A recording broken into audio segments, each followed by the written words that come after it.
बहुत सारे लोग मुझसे ये पूछ रहे हैं मैम हाउ टू सरेंडर। आपने कह तो दिया कि आपको सरेंडर करना है, हाउ टू सरेंडर। अब मैं उन्हीं लोगों से ये पूछना चाहती हूँ कि हाउ डू यू ब्रीथ। आप सांस कैसे लेते हो? आप जब सांस ले लेते हो, this is how you breathe. तो सरेंडर एक एक्शन वर्ड है, एक वर्ब है। वर्ब क्या होता है? एक एक्शन वर्ड होता है जो हमें करना होता है। जब हम उसको करते हैं तब वो हो जाता है। तो surrender is same like breathing.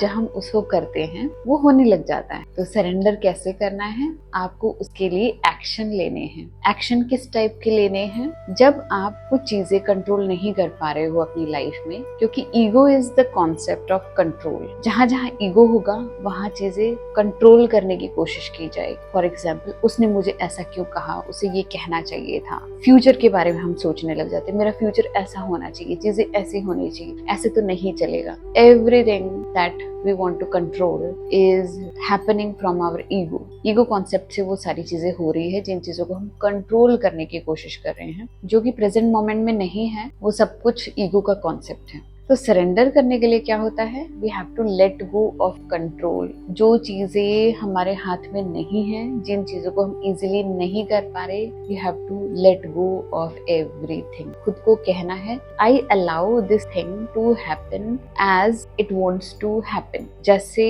वो होना चाह रही है, मैं उसको होने दे रही हूँ। ये जो अलाउ करना होता है ना, दैट इज सरेंडरिंग। जब हम चीजों को अलाउ करते हैं, कब अलाउ करते हैं? जब हम प्रेजेंट मोमेंट में होते हैं। प्रेजेंट मोमेंट में कोई ईगो होता है? नहीं। प्रेजेंट मोमेंट में ईगो एग्जिस्ट नहीं करता। तो जितना आप प्रेजेंट मोमेंट में आएंगे, जितना आप लेट गो करेंगे, जितना आप अलाउ करेंगे अपनी लाइफ में, उतना ज्यादा आप सरेंडर कर पाएंगे। अंडरस्टैंड, जिनको आप कंट्रोल नहीं कर सकते, you have to accept as it is. You have to allow those things to happen जैसे वो होना चाहती। This is real surrendering.